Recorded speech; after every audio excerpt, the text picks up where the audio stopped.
नमस्कार, मैं हूं देवांजलि मोइत्रा। 200 सालों तक अंग्रेजों का गुलाम रहने के बाद भारत को 15 अगस्त 1947 को आजादी मिली थी। लेकिन क्या आप जानते हैं, भारत के अलावा 4 और ऐसे देश हैं जो उसी दिन अपनी आजादी का जश्न मनाते हैं। उन देशों को भी 15 अगस्त के दिन ही आजादी मिली थी। उन देशों का नाम है दक्षिण कोरिया, बहरीन और कांगो, जो 15 अगस्त को ही आजादी का जश्न मनाते हैं। दक्षिण कोरिया ने जापान से 15 अगस्त 1945 को, बहरीन ने ब्रिटेन से 15 अगस्त 1971 को और कांगो ने फ्रांस से 15 अगस्त 1960, लिechtenstein ने 15 अगस्त 1966 को जर्मनी से आजादी हासिल की थी। इन देशों में भी हर साल 15 अगस्त को जश्न मनाया जाता है। भारत के बारे में यह भी कहा जाता है कि ब्रिटेन भारत को 1947 में नहीं बल्कि साल 1948 में आजाद करना चाहता था। लेकिन महात्मा गांधी के भारत छोड़ो आंदोलन से परेशान होकर अंग्रेजों ने भारत को एक साल पहले ही यानी कि 15 अगस्त 1947 को ही आजाद करने का फैसला ले लिया। भारत में आजादी की जंग पहले से यानी 1930 से ही शुरू हो गई थी। लेकिन आज हम अपनी इस रिपोर्ट में इन सब की चर्चा नहीं करेंगे। आज हम आपको बताएंगे कि आखिर 14 अगस्त की रात को क्या हुआ था।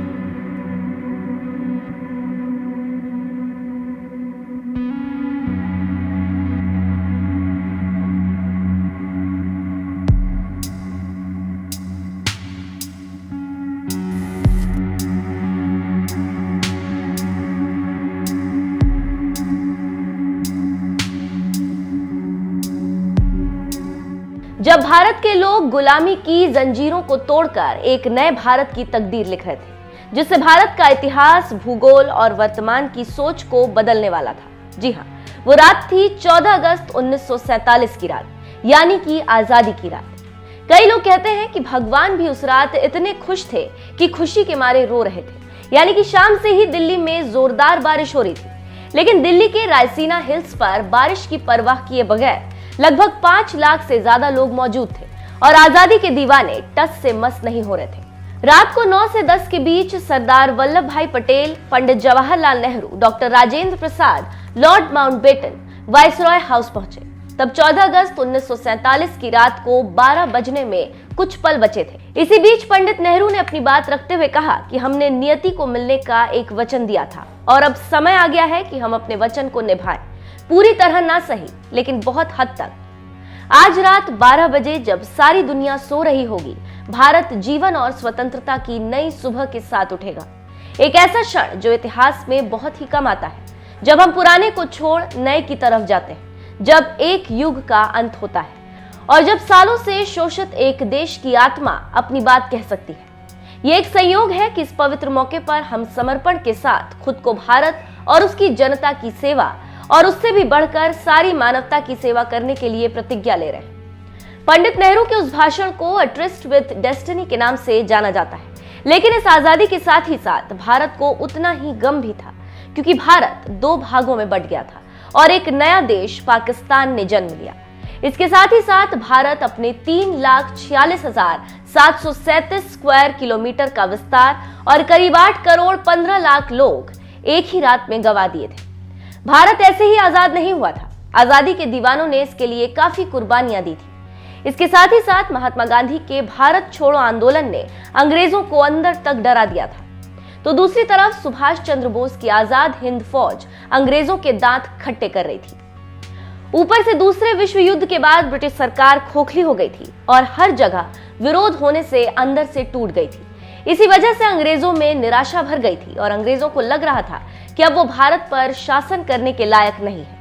इसलिए ब्रिटिश सरकार ने भारत का आखिरी वायसरॉय लॉर्ड माउंटबेटन को बनाकर भेजा कि वो जाकर भारत को आजाद करने की प्रक्रिया को आगे बढ़ा सके। अंग्रेजों ने शुरुआत में 3 जून 1948 को भारत को आजाद करने का निर्णय लिया। लेकिन इसी बीच एक समस्या आ गई और वो समस्या थी मोहम्मद अली जिन्ना।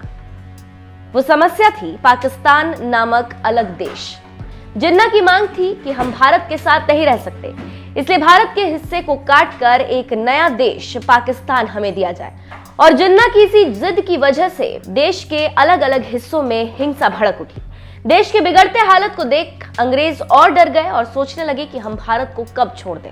लेकिन समस्या ये थी कि अंग्रेजों को भारत को एक नहीं 2 टुकड़ों में अलग करना था।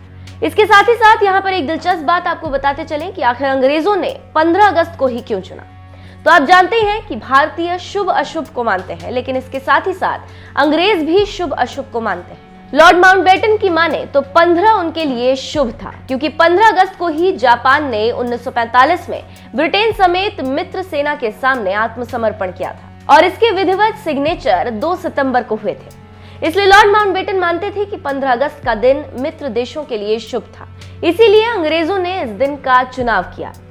इसके साथ ही साथ एक और दिलचस्प बात आपको यहाँ पर बताते चलें कि रात को ही आजादी का जश्न मनाने या घोषणा करने की जरूरत क्यों थी। इसके लिए भारतीय ज्योतिष शास्त्रियों का मानना था कि वो वक्त देश की स्वतंत्रता के लिए शुभ है। उस समय तय ये किया गया कि तय समय से पहले पंडित जवाहरलाल नेहरू अपना भाषण समाप्त कर देंगे और रात 12 बजे शंखनाद के साथ भारत के आजाद होने की शुरुआत होगी। ठीक वैसा ही हुआ।